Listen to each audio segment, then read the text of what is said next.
Hello there, and welcome back to my channel. Today, I have thought about what I could do, and sorry for my voice, it's very late at night. I have come to the conclusion that I want to try to read a little bit in this book.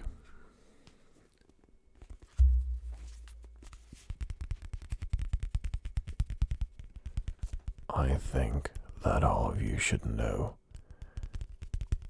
the story about the Hobbit.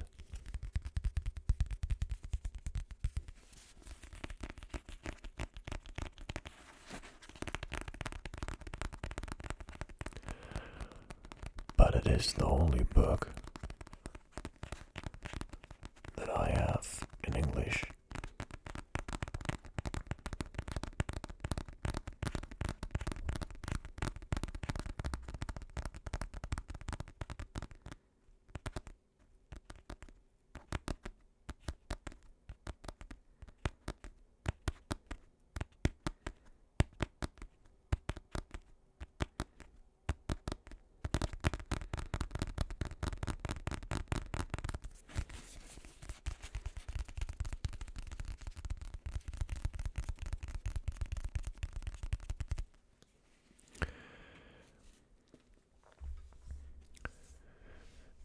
It is a book that, if I'm being honest, I have never read because I have already watched the movie and I never had the enthusiasm to actually read the book. But I don't really like to read books. I do read light novels and everything in the internet though. But the one thing why I've decided for this book, and why I still have this book, is because it's in English. And if I'm being honest, I totally love the English language. So, I hope that you will enjoy my reading, and that this is, as always, a little bit relaxing for you. I can't really move my microphone around because I didn't think I would use my camera in this way. Because the camera is currently sitting on top of the microphone, or not on the microphone itself, but on the I really forgot what the name of it was. Basically, it's where the microphone is put on. I'm sorry, I forgot the word, I don't know why.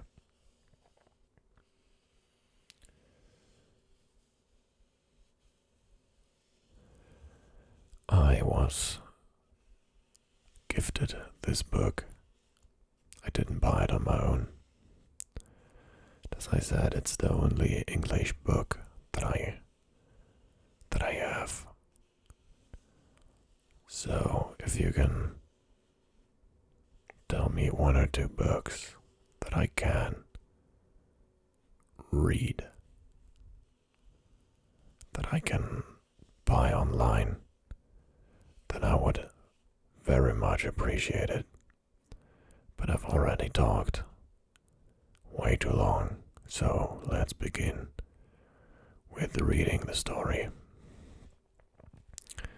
For now, I'm gonna try to read what I see on my screen here.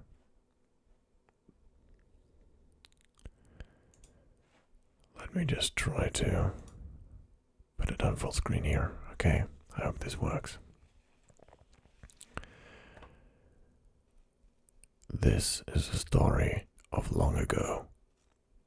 At that time, the languages and letters were quite different from ours of today. English is used to represent the languages, but 2 points may be noted. In English, the only correct plural of dwarf is dwarfs, and the adjective is dwarfish. In this story, dwarfs and dwarvish are used, but only when speaking of the ancient people to whom Thorin Oakenshield and his companions belonged. Orc is not an English word. It occurs in 1 or 2 places, but is usually translated goblin or hobgoblin for the larger kinds. Orc is the Hobbit's form of the name given at that time to these creatures, and it is not connected at all with our orc applied to sea animals of dolphin kind. Runes were old letters originally used for cutting or scratching on wood, stone, or metal, and so were thin and angular. At the time of this tale, only the dwarves made regular use of them, especially for private or secret records. Their runes are in this book represented by English runes, which are known to few people. If the runes on Thror, I think they misspelled Thror's map are compared.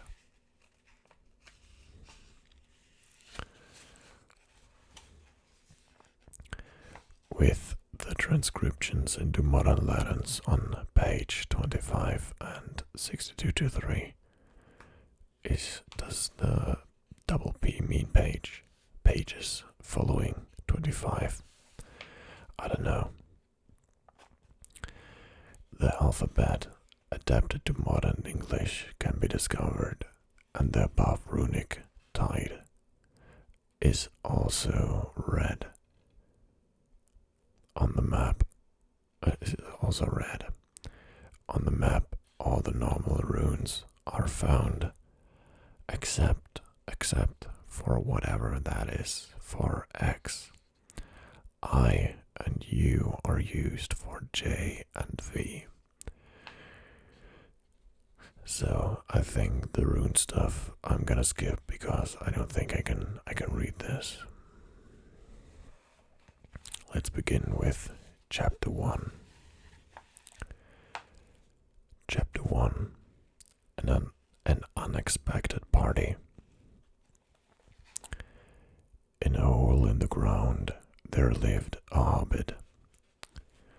Not a nasty, dirty, wet hole filled with thorns of worms and an oozy smell, nor yet a dry, bare, sandy hole with nothing in it to sit down or to eat. It was a hobbit hole, and that means comfort. It had a perfectly round door like a pothole, painted green, with a shiny yellow brass knob in the exact middle.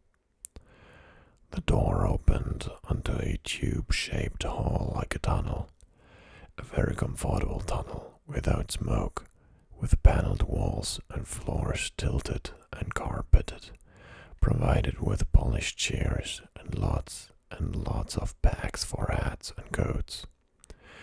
The hobbit was fond of visitors. The tunnel wound on and on, going fairly, but not quite straight into the side of the hill. The hill, as all the people for many miles around called it, and many little round doors opened out of it, first on one side and then on another. No going upstairs for the hobbit. Bedrooms, bathrooms, cellars, pantries, lots of these. Wardrobes. He had whole rooms devoted to clothes. Kitchens, dining rooms, all were on the same floor, and indeed on the same passage. The best room were all on the left-hand side, for these were the only ones to have windows. Deep-set round windows looking over his garden and meadows beyond, sloping down to the river.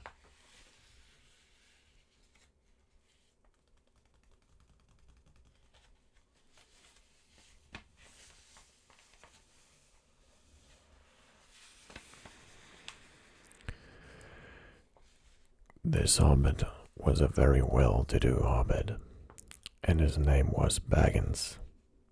The Bagginses had lived in the neighborhood of the hill for time out of mind, and the people considered them very respectable, not only because most of them were rich, but also because they had never had any adventures or did anything unexpected. You could tell what a Baggins would say on any questions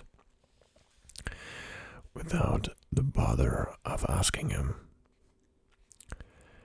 This is a story of how Baggins had an adventure and found himself doing and saying things altogether unexpected.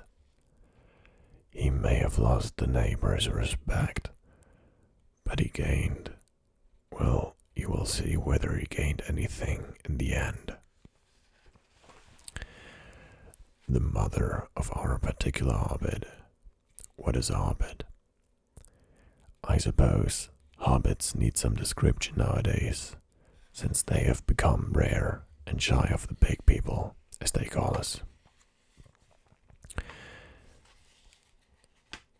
They are, or were, little people about half our height, and smaller than the bearded dwarfs. Hobbits have no beards. There is little or no magic about them, except the ordinary everyday sword, which helps them to disappear quietly and quickly when large stupid folk like you and me come blundering along, making a noise like elephants which they can hear a mile off. They are inclined to be fat in the stomach. They dress in bright colors, chiefly green and yellow, wear no shoes because their feet grow natural leathery soles, and thick warm brown hair like the stuff on their heads, which is curly. Have long clever brown fingers, good-natured faces, and laugh deep fruity laughs, especially after dinner, which they have twice a day when they can get it. Now you know enough to go on with. As I was saying, the mother of this hobbit, of Bilbo Baggins, that is, was the famous Belladonna Took, one of the 3 remarkable daughters of the old Took, head of the hobbits who lived across the water, the small river that ran at the foot of the hill. It was often said in other families that long ago one of the Took ancestors must have taken a fairy wife. That was, of course, absurd, but certainly there was still something not entirely hobbit-like about them. And once in a while, members of the Took clan would go and have adventures. They discreetly disappeared,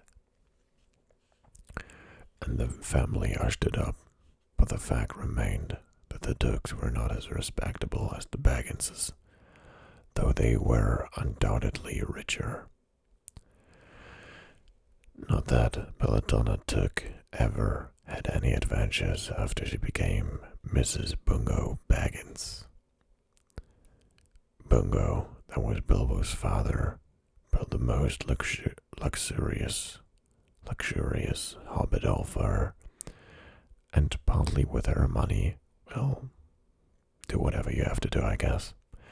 That was to be found either under the hill, or over the hill, or across the water, and there they remained to the end of their days.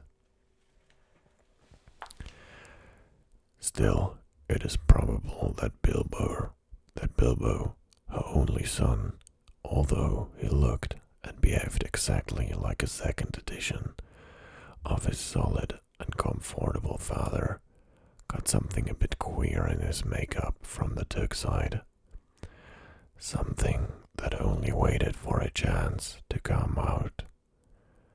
The chance never arrived until Bilbo Baggins was grown up. Being about 50 years old or so, and living in the beautiful Hobbit hole built by his father, which I have just described for you, until he had, in fact, apparently settled down immovably. By some curious chance, one morning long ago in the quiet of the world, when there was less noise and more green, and the hobbits were still numerous and prosperous, and Bilbo Baggins was standing at his door after breakfast, smoking an enormous long wooden pipe that reached nearly down to his woolly toes, neatly brushed. Gandalf came by.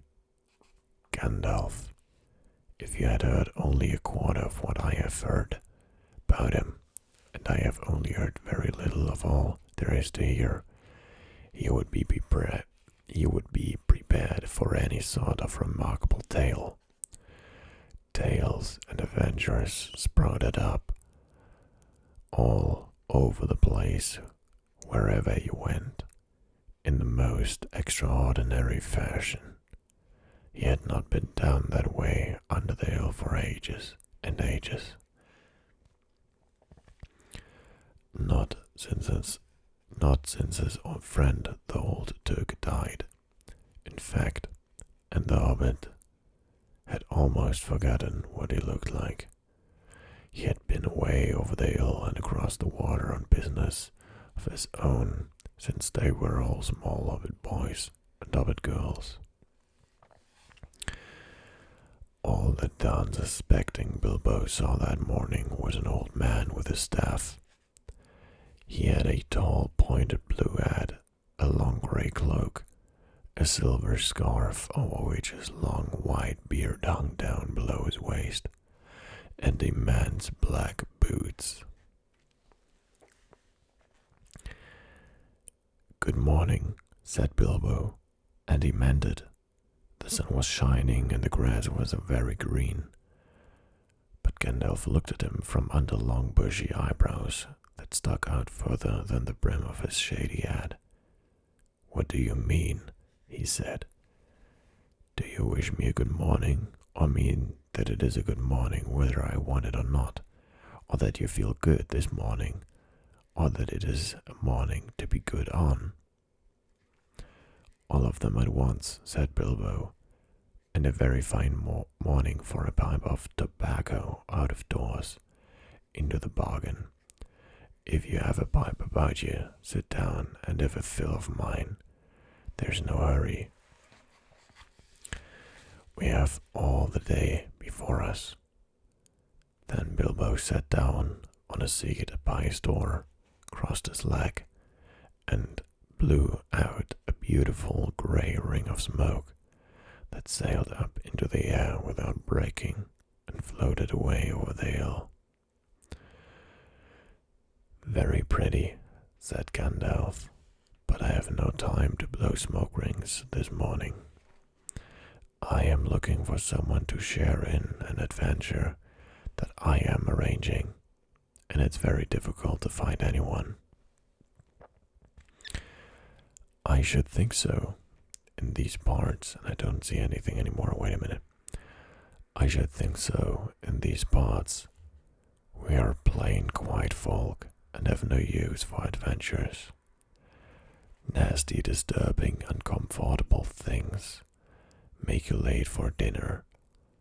I can't think what anybody sees in them, said our Mr. Baggins, and stuck one thumb behind his braces, and blew out another, even bigger smoke ring. Then he took out his morning letters and began to read, pretending to take no more notice of the old man. He had decided that he was not quite his sort and wanted him to go away. But the old man did not move. He stood leaning on his stick and gazing at the Hobbit without saying anything, till Bilbo got quite uncomfortable and even a little cross. "Good morning," he said at last. "We don't want any adventures here, thank you. You may try over the hill or cross the water." By this he meant that the conversation was at an end. "What a lot of things you do use good morning for," said Gandalf. "Now you mean that you want to get rid of me, and that it won't be good till I move off." Not at all, my dear sir. Let me see. I don't think I know your name." Yes, my dear sir, and I do know your name, Mr. Bilbo Baggins, and you do know my name. Though you don't remember me, that I belong to it. I am Gandalf, and Gandalf means me. To think that I should have lived to be good-morninged by Belladonna Took's son, as if I was selling buttons at the door. Gandalf, good gracious me, not the wandering wizard that gave old Took a pair of magic diamond studs that fastened themselves and never came undone till ordered. Not the fellow who used to tell such wonderful tales at parties about dragons and goblins and giants and the rescue of princesses and the unexpected luck of widows' sons. Not the man that used to make such particularly excellent fireworks. I remember those. Old Took used to have them on Midsummer's Eve. Splendid. They used to go up like great lilies and snapdragons and laburnums of fire and hang in the twilight all evening. You will notice already that Mr. Baggins was not quite so prosy as he liked to believe. Also that he was very fond of flowers. Dear me, he went on. Not the Gandalf who was responsible for so many quiet lads and lasses going off into the blue for mad adventures. Anything from climbing trees to visiting elves or sailing in ships, sailing to other shores. Bless me, life used to be quieter here. Life used to be quite you used to upset things badly in these parts once upon a time. I beg your pardon, but I had no idea you were still in business. Where else should I be? Said the wizard. All the same, I am pleased to find you remember something about me. You seem to remember my fireworks kindly, at any rate, and that is not without hope. Indeed, for your old grandfather Took's sake, and for the sake of poor Belladonna, I will give you what you asked for. I beg your pardon, I haven't asked for anything. Yes, you have, twice now. My pardon, I give it you. In fact, I will go so far as to send you on this adventure. Very amusing for me, very good for you, and profitable too, very likely, if you ever get over it. Sorry, I don't want any adventures, thank you, not today. Good morning, but please come to tea any time you like. Why not tomorrow? Come tomorrow. Goodbye." With that, the hobbit turned and scuttled inside his round green door and shut it as quickly as he dared, not to seem rude. Wizards, after all, are wizards. What on earth did I ask him to tea for? He said to himself as he went to the pantry. He had only just had breakfast, but he thought a cake or two and a drink of something would do him good after his fright. Gandalf, in the meantime, was still standing outside the door and laughing long but quietly. After a while, he stepped up and with his spike on his staff scratched a queer sign on the hobbit's beautiful green front door. Then he strode away just about the time when Bilbo was finishing his second cake and beginning to think that he had escaped adventures very well. The next day he had almost forgotten about Gandalf. He did not remember things very well, unless he put them down on his engagement tablet like this: Gandalf Tea Wednesday.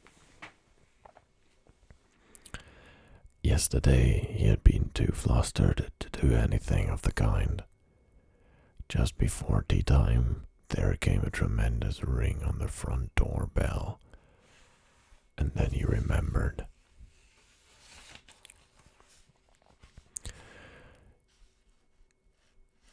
He rushed and put on the kettle and put out another cup and saucer and an extra cake or two, and ran to the door.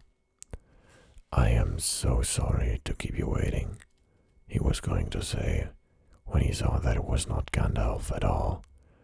It was a dwarf with a blue beard tucked into a golden belt and very bright eyes under his dark green hood. As soon as the door was opened, he pushed inside, just as he had been expected. He hung his hooded cloak on the nearest back and, "Dwalin, at your service," he said with a low bow. "Bilbo Baggins at yours," said the hobbit, too surprised to ask any questions for the moment. When the silence that had followed had become uncomfortable, he added, "I am just about to take tea. Pray come and have some with me." A little stiff perhaps, but he meant it kindly. And what would you do if an uninvited dwarf came and hung his things up in your hall without a word of explanation? They had not been at table long. In fact, they had hardly reached the third cake when there came another, even louder ring at the bell. "Excuse me," said the hobbit, and off he went to the door. "So you have got here at last." That was what he was going to say to Gandalf this time, but it was not Gandalf. Instead, there was a very old-looking dwarf on the step, with a white beard and a scarlet hood, and he too hopped inside as soon as the door was open, just as if he had been invited. "I see they have begun to arrive already," he said when he caught sight of Dwalin's green hood hanging up. He hung his red one next to it. "And Balin at your service," he said with his hands on his breast. "Thank you," said Bilbo with a gasp. It was not the correct thing to say, but they have begun to arrive. It flustered him badly. He liked visitors, but he liked to know them before they arrived, and he preferred to ask them himself.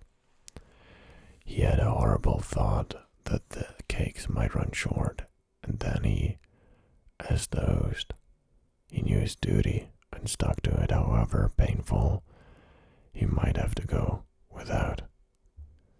"Come along in and have some tea," he managed to say after taking a deep breath.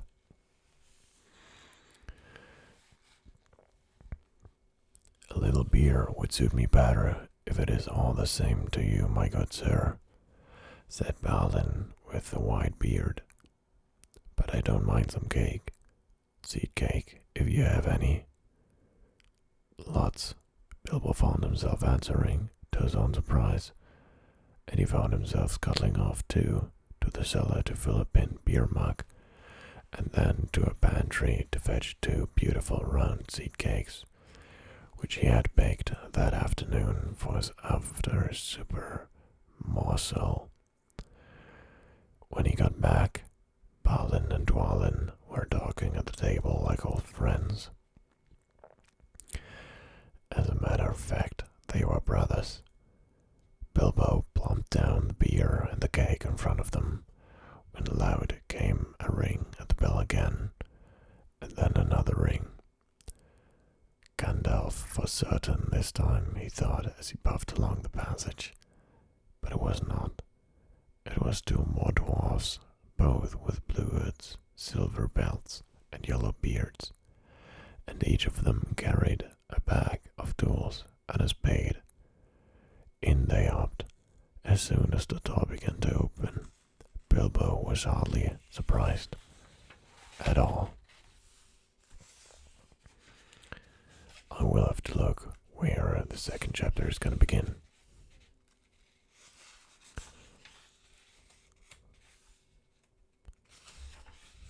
Because my throat is beginning to hurt a little. So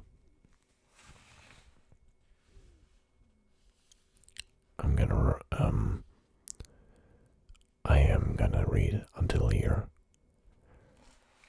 and then maybe I will continue in another video. At least if you want me to. What can I do for you, my dwarfs? He said. Keely at your service, said the one, and Feely added the other, and they both swept off their blue hoods and bowed. At yours and your families, replied Bilbo, remembering his manners this time. Dwalin and Balin here already. I see, said Keely. Let us join the throng. Throng, thought Mr. Baggins. I don't like the sound of that. I really must sit down for a minute and collect my wits and have a drink. He had only just had a sip in the corner while the 4 dwarfs sat around the table and talked about mines and gold and troubles with the goblins and the depredations of dragons and lots of other things which he did not understand and did not want to, for they sounded much too adventurous, when, ding-dong, a ling-dang, his bell rang again, as if some naughty little Hobbit boy was trying to pull the handle off. And my light just went out. That's not good. But I can still read like this. Someone at the door, he said, blinking. Some 4, I should say by the sound, said Feely. Besides, we saw them coming along behind us in the distance. The poor little hobbit sat down in the hall and put his head in his hands and wondered what had happened and what was going to happen. I'm gonna make a little bit of light. Wait a minute.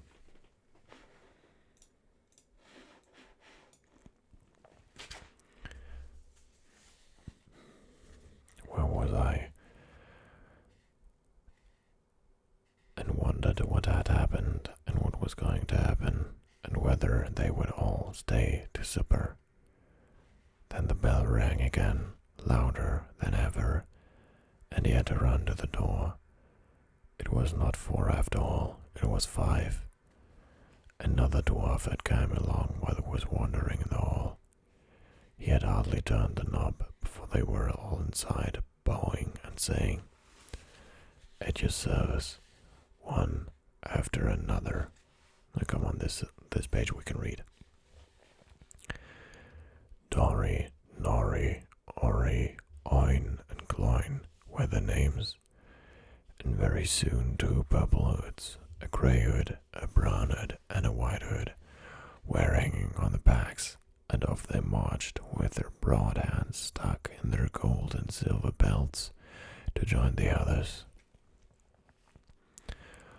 Already it had almost become a throng.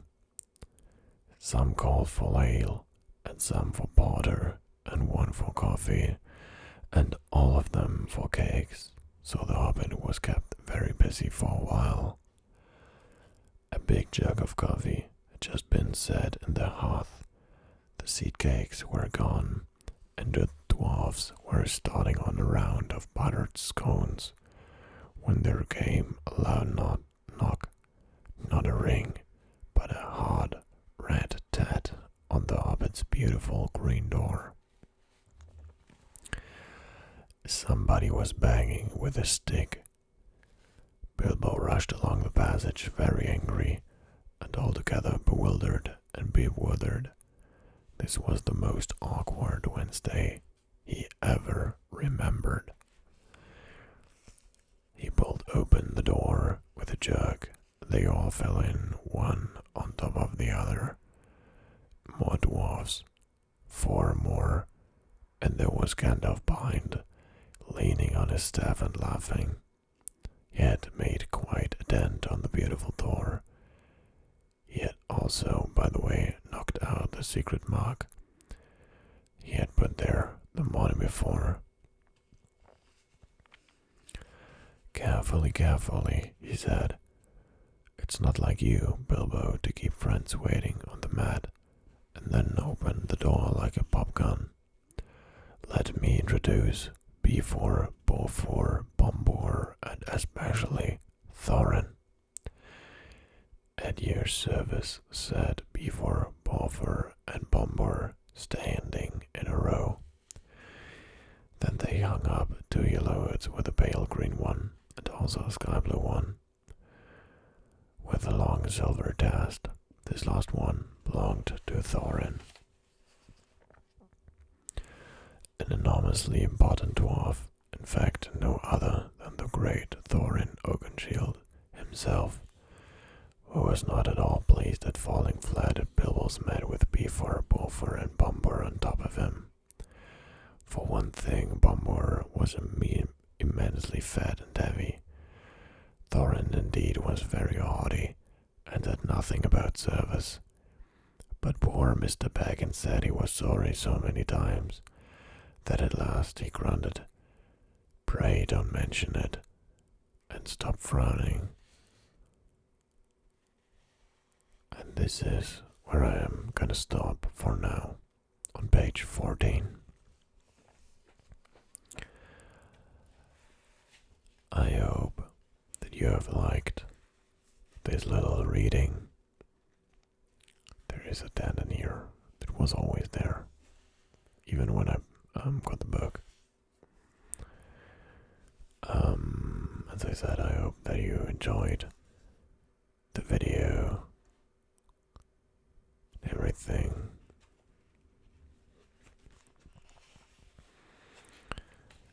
And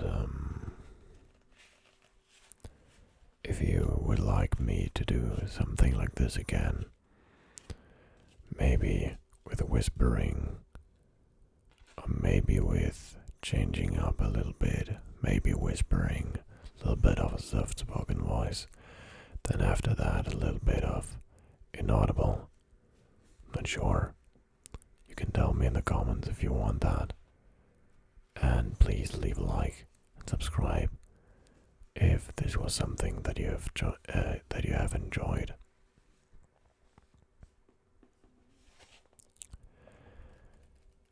I hope you have a great day.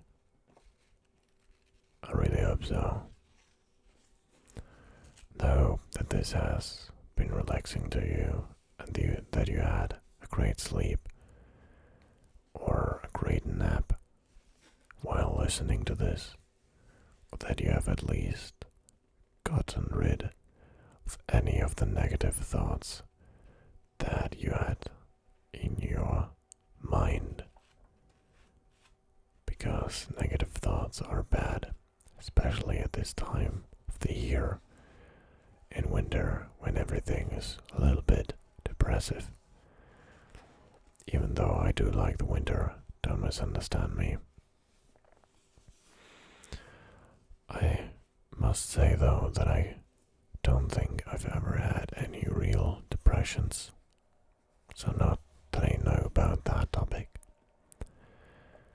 But we're getting way off topic actually.